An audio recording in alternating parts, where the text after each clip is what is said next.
আমার ভাইয়ের আমার, হযরত বিশর হাফি রহমাতুল্লাহ আলাইহি তিনার প্রথম যুগের কথা। বিশর হাফি রহমাতুল্লাহ আলাইহি তিনি মদ পান করার জন্য মধ্যশালায় তিনি রওনা করেছেন। রওনাকালীন অবস্থায় রাস্তার ভিতরে দেখলো ছোট্ট একটি কাগজ, আর কাগজের মধ্যে লেখা আছে বিসমিল্লাহির রহমানির রহিম। হযরত বিশর হাফি রাহিমাহুল্লাহ তাআলা তিনি ওই কাগজটাকে আদবের সাথে যত্নের সাথে উঠাই নিলেন, ওটাকে পরিষ্কার করে চুম্বু দিলেন, বুকে জড়ায় ধরলেন, মোহাব্বত করলেন, পবিত্র একটি স্থানে রেখে দিয়ে মধ্যশালায় তিনি চলে গেলেন মদ পান করার জন্য।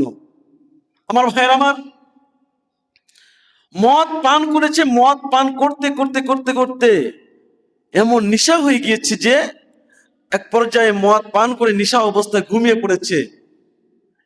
এমনি অবস্থায় আল্লাহ সুবহানাহু ওয়া তাআলা হযরত হাসান বসরি রহমাতুল্লাহ আলাইহিকে, হাসান বসরিকে তিনার প্রতি হুকুম করলেন, যাও মধ্যশালায় বিশর হাফিসে মদ পান করে নেশা অবস্থায় সে শুয়ে আছে, তাকে তুমি বের করে নিয়ে আনো, বের করে আনো।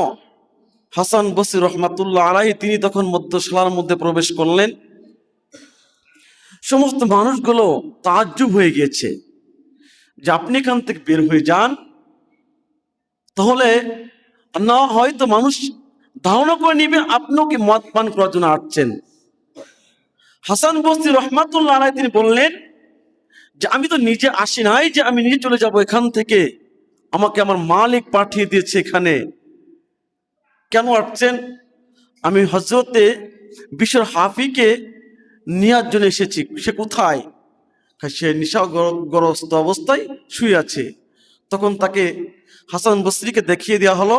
হাসান বসরি রহমাতুল্লাহ আলাইহি তখন হযরতে বিশর হাফিকে ওখান থেকে বের করে আনলেন। আল্লাহ সুবহানাহু ওয়া তাআলা বিশর হাফিকে গায়বীভাবে জানিয়ে দিলেন, তুমি আমার টুকরাকে আদর করেছো, সম্মান করেছো, এই জন্য আমি আল্লাহ সুবহানাহু ওয়া তাআলা তোমার ইজ্জতকে বাড়িয়ে দিয়েছি। বলেন সুবহানাল্লাহ। তুমি বিসমিল্লাহির রহমানির রহিমকে পবিত্র করে দিয়েছো, পবিত্র একটি স্থান রেখে দিয়েছো, এর জন্য আমি আল্লাহ সুবহানাহু ওয়া তাআলা তোমাকে পবিত্র করে দিয়েছি। বলেন সুবহানাল্লাহ। এই জন্য ভাইরা আমার, আমাদের নিয়মিত বিসমিল্লাহ যে আমল, এই আমলটা জারি রাখতে হবে। তবে তো আমরা যে কোনো কাজ করব সেই কাজটা আমার সম্পূর্ণ হয়ে যাবে। আমি একটা গাছকে লাগাই, সে গাছের পিছেও যদি আমি বিসমিল্লাহ বলি, আল্লাহর কুদরতে গাছটা দেখবেন অল্প দিনের মধ্যে আল্লাহর বরকতে তাড়াতাড়ি বলে যাবে। কোনো কোনো গাছ আছে যে গাছের মধ্যে কোনো সারের প্রয়োজন হয় না, আল্লাহর কুদরতে হয়ে যায়। অনেক সময় মানুষ আসে, হুজুর আমার গাছে একটু পানি দেব, একটু ফু দেন। আল্লাহর কোরআনুল কারীমের মধ্যে অনেক বরকত আছে। আল্লাহর কোরআনুল কারীমের মধ্যে সূরাতুল ফাতিহা আছে। আপনি সূরাতুল ফাতিহাকে 3 বার পড়ে পানিতে ফু দিবেন, গাছে ছিটাই দিবেন, আল্লাহর কুদরতে দেখবেন ওই গাছের মধ্যে ফল আসবে সুন্দর, গাছের অবস্থা চেহারা সুন্দর হয়ে যাবে। এটা আল্লাহর কোরআনের